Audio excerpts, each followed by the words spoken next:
Today is May 18, 2026. It is 1 a.m. So I have videos that I need to edit from yesterday. So I'm gonna skip that. I'll come back to it maybe another time. So now I have the time to listen to Meghan's speech and the content that came out yesterday while she was in Switzerland. So we're gonna cover that. I may have different videos. There's a video of her speech. I think that one is gonna be a video by itself. Alright, so let's go on X. A lot of tweets were coming on my timeline. Alright, first tweet. Alright, this one I shared on my community board already. The Duchess of Sussex meets a child on the day of the inauguration of the Lost Screen Memorial at the Place des Nations. Look at the kid smiling. So cute. Alright. Will you look at that? The child is actually smiling. Kiddos always get sunny when they feel real warmth from people. Look at that baby's face. What a contrast. Oh, happy child. I'm smiling over here. This is exactly how children react to genuineness. This photo was embellished by the derangers. Completely opposite from the other one. Okay, I believe this is the speech. I think I might keep these two tweets, the speech and what I just shared with you in one video. Alright, so I'm gonna listen to it for the first time. Please listen to this carefully. 10 minutes and 33 seconds, screenshot in between. Thank you for being here this evening. And thank you, Dr. Tedros, not simply for your leadership at the World Health Organization, but for your clarity in recognizing that this is not simply a technology issue. It is a public health issue, and a human one. Behind us stands the Lost Screen Memorial. Not statistics, not avatars, not data points, children.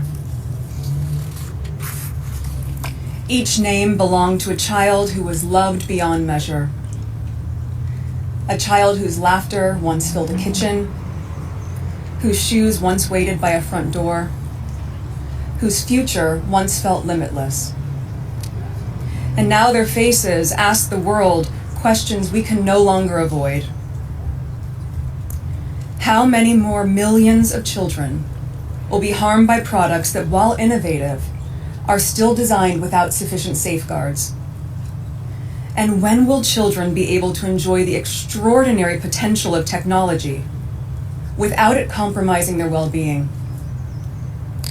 For too long, we've accepted a dangerous bargain that modern connection must come at the cost of the innocence of childhood, that innovation excuses injury, and that speed matters more than safety. But we would never accept this logic anywhere else. We did not tell parents to create their own seatbelts.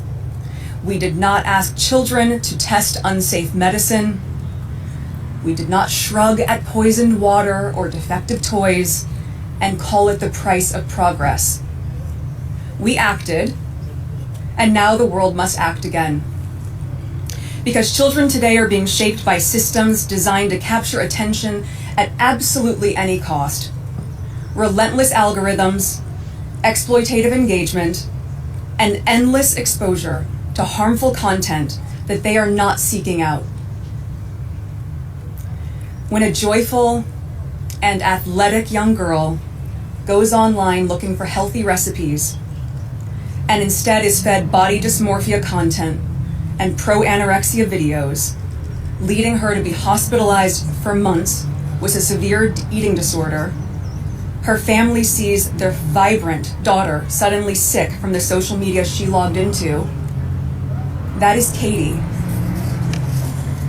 When a kind, warm, handsome teenage boy is overcome by a breakup with his girlfriend and goes onto social media looking for quotes of affirmation to help him get through it, the platforms preyed upon his pain. And instead of just offering him the words of encouragement he was searching for, they offered him ideas of how he should take his life. And he did. Wow. That is Mason. And when a beautiful young girl has a pizza and movie night with her parents, they're in the living room, and before she heads to bed, she asks her mom for a cord to charge her phone. And in the early hours of the morning, her mother finds that her daughter has hanged herself. Wow. Overwhelmed by the online bullying she had been subjected to, silently suffering while keeping a brave face for those who loved her most. At 14 years old, that young girl followed the detailed instructions of a video that was pushed to her feed, showing her exactly how to take her life. And she did. That is England. As her father, Tony, shared with us a few years ago, if love could have saved our children, they would all still be here. Because these children were deeply loved in the same way that you and we love our own children. These stories are not isolated, they are consistent, and they are not the fault of the child nor the parent. Across lived experience, court cases, authoritative medical and media journals, and testimony from families, a clear and urgent picture is emerging. At the same time, advancing technologies such as AI are not just repeating past mistakes, they are accelerating and amplifying them. The risks are compounding.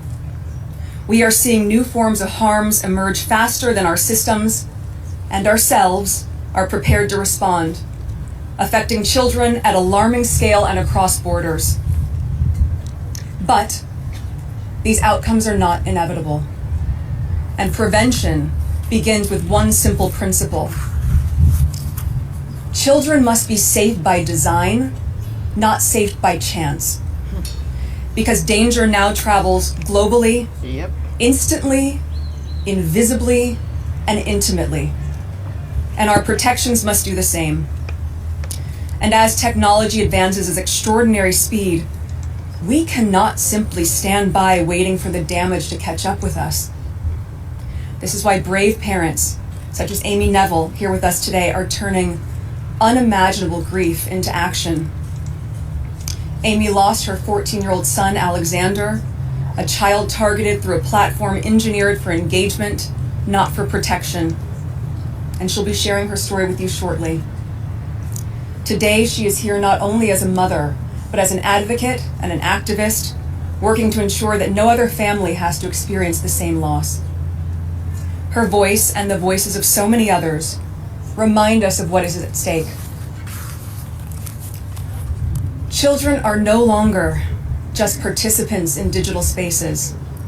They are too often the product. Because when they tick the box and they sign the terms and conditions, they don't realize that they may actually be signing away their life. Because the small print didn't spell out that it was going to prey upon their vulnerabilities and drive them to content they weren't looking for to keep them engaged for as long as possible.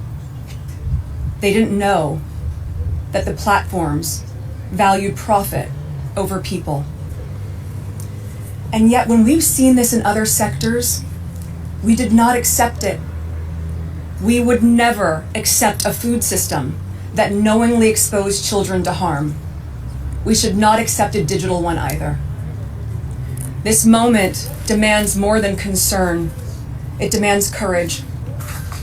The courage to regulate where regulation is needed, the courage to demand transparency where secrecy has enabled harm, and the courage to say clearly and collectively, our children are not products.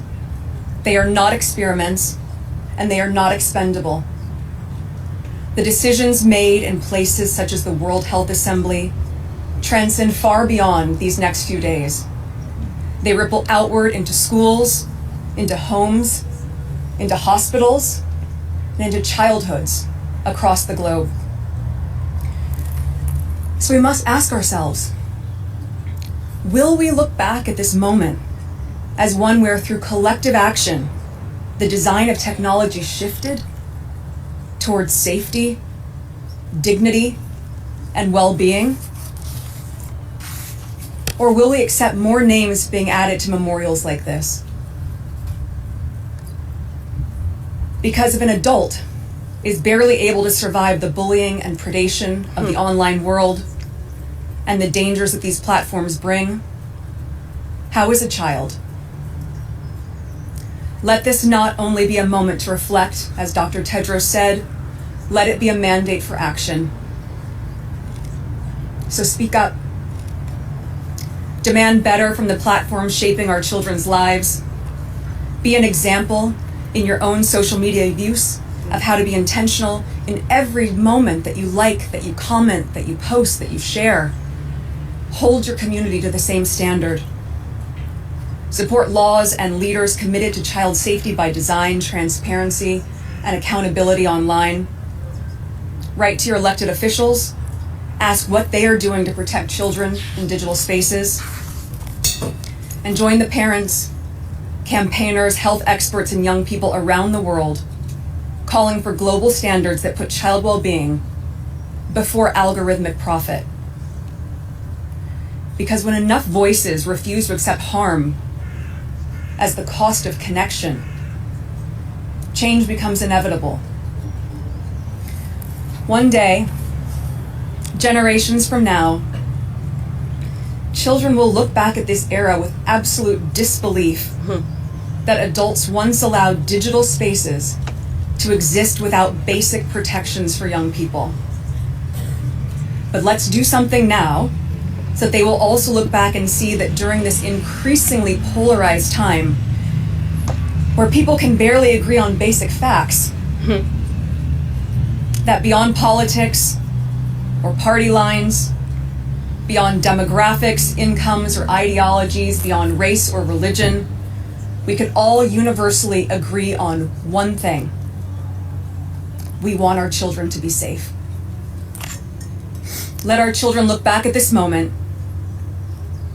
and let them feel proud of us, that we chose something better for them and for us all. Thank you. Wow, very clear. There's so many things that she's saying. I wanted to stop and I was like, let me just let it play. I don't know if I'll play it again on another video and then stop and share my thought with you, whatever she said. Usually it's when I first listen to it, like I just did, when the thought process came, that's when I would have stopped, but I didn't want to disrupt it. Alright, so powerful words from Meghan, the Duchess of Sussex. Thank you for sharing this inspiring speech. Clear, distinct, and layman's term so that all, even with the help of an interpreter, can get the vital message. Great job, Meghan. Many, many thanks for this. She is a real gifted speaker. Thank you for sharing effortlessly and effectively delivered. Yeah, she paused and take her time very slowly and explain her message. Alright, so I'm gonna leave this as that. I will do another video.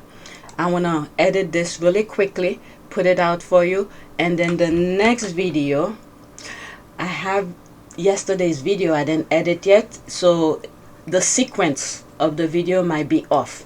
So the next video that I'm gonna record, we're gonna start with this. Alright, so where the squad are talking.